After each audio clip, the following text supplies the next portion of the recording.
I don't see Johnny Young Bosch that much. I don't know why. We don't bump into each other that often. I love Johnny. He's a great guy, and we love hanging out together. You know, especially as we're guests at a convention. But I usually don't see Johnny just in normal life.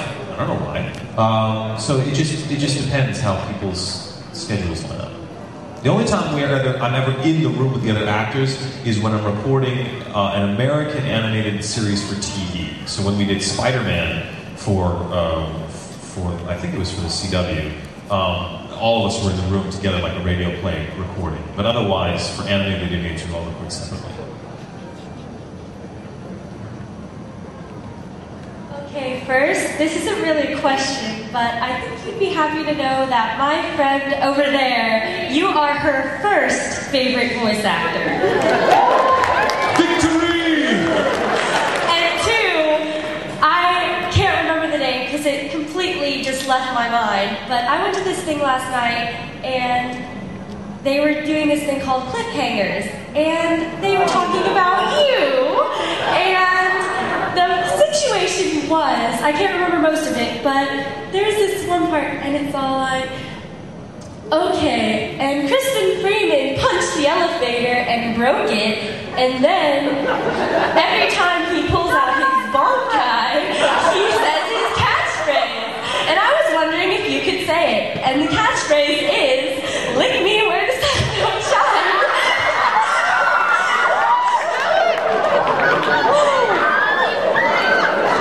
You can play Lisa. This is wrong on so many levels.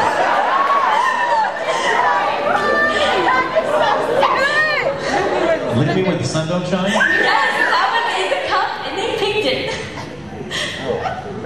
It's so wrong I have to do it. Lick me where the sun don't shine. Thank you, I'm your monkey. I'll be here all day.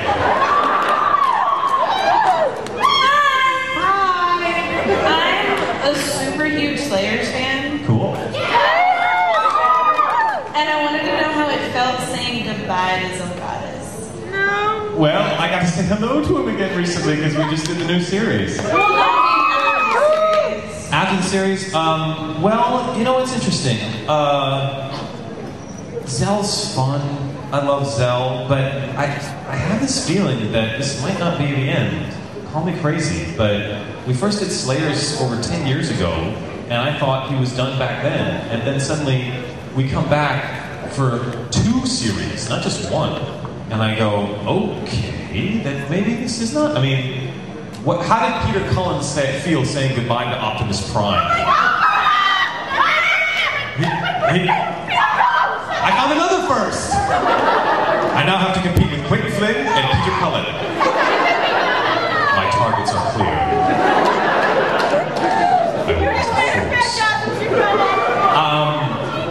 Peter Cullen's a pretty good choice. Gotta love Peter. You know, Optimus Prime died in the movie back in the 80s, and he's still coming back. I hated that movie. Oh, I love that movie. That movie's good. If you guys have not seen the original Transformers animated film from, 1986, I think, it puts Michael Bay to shame. Just ridiculous. It's... What'd you say about Michael Bay? Sweetheart, I don't have to say anything about Michael Bay. Pearl Harbor speaks for itself.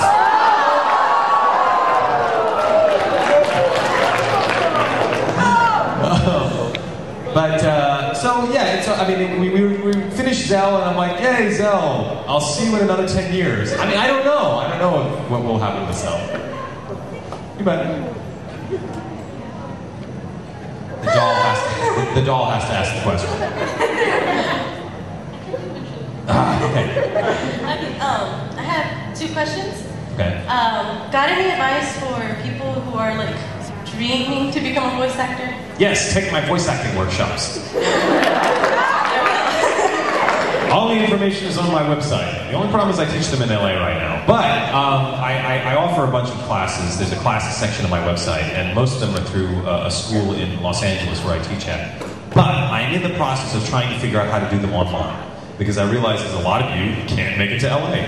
So the technical stuff of doing voice acting, a voice acting class online with multiple stuff is a little tricky. So I want to iron out all the bugs before I even offer it. So hopefully in the relatively near future, maybe I'll be able to offer some sort of voice acting class online. But right now I'm offering them in Los Angeles. Okay, and the second question, it's more like a request. Can I hug you? Oh, then everyone would have to hug me. And I'm a you special never leave. Maybe at the autograph session? Yes. Where is the autograph session? The dealer's room? It's downstairs in the dealership. No. It's going to be immediately following this panel. Crazy tall. What time is it? Next. Hello, I actually am a student at UT Dallas, and you came up and did a really awesome presentation last year. Yes. I'm actually under orders from the teacher to say hi from Dr. Mark Harrison. Yes, Mark. You should come up again. I actually came here hoping to see another one, because I know you do a couple of these presentations about anime, and I'm actually looking to go. I know you among a couple other people do research on anime, and are trying to research it like people analyze literature or film. And I'm actually looking to do that for my senior project. So any advice, any kind of ideas, I don't know where to start. There's so much. Yeah, for those of you who don't know, I not only am I a voice actor and I try to share my knowledge about the industry and teach people who are interested in getting involved in the industry, I also am a scholar on mythology and anime, and I give these presentations that I call my anime mythology seminars, where I talk about the sort of mythological and religious underpinnings underneath why Americans write about superheroes and the Japanese write about giant robots. And it's basically sort of understanding how the mythology and the stories that get told in a culture percolate up through the pop culture heroes. And I have a whole number of these that I present every year at an academic conference every September in Minneapolis called Schoolgirls in Mobile Suits, which is a lot of fun. The information is on my website. You should totally check it out. I've done a new one every year on a different mythological topic. And that was my passion to get involved in anime for the first place, just because I love the sort of archetypal hero journeys, the hero with 1,000 faces stuff that happens over and over again in anime. And so that was my passion, and that's how I went after it. And it's my lens for helping unpack some of the meaning that I find in the storytelling. You have to find your own thing, and what jazzes you about that. I honestly many times don't. When I first start to put one of my presentations together, at the beginning I'm not even sure where I'm going. I have the vaguest notion of what's going on. The last one I did was on Sentai teams, because if you've ever watched things like Battle of the Planets, Gatchaman, or Voltron, or Power Rangers, they always have the same characters. They have 5 people in a team who combine, and the 5 characters are always the same. The hero, the rebel, the fat guy, the kid, and the girl. It's always the same 5 characters, and it's been that way since 1972. And I thought, there's got to be something underneath that. There's got to be some sort of mythological structure that I don't understand. And I have a feeling it has something to do with elements, with the elemental system in Asia versus the elemental system in sort of classical Greece, and something to do with alchemy. That's where I started, and I ended up putting together this, hour and 15-minute long presentation that delves into all this stuff that I figured out once I started doing the research. That's where I start, because I go, this is what's going on, this is really cool, I've got to figure out why they do this. Why is it that the American, Western European dragons are always fire breathers and we always have to kill them? But Asian dragons are all about water, and Chihiro falls in love with Haku and Spirited Away. Right? What's going on there? That's not Tolkien's dragon. Why are the dragons so different? And so try to understand what's going on and why that's happening. So you've got to find what your itch is and scratch it.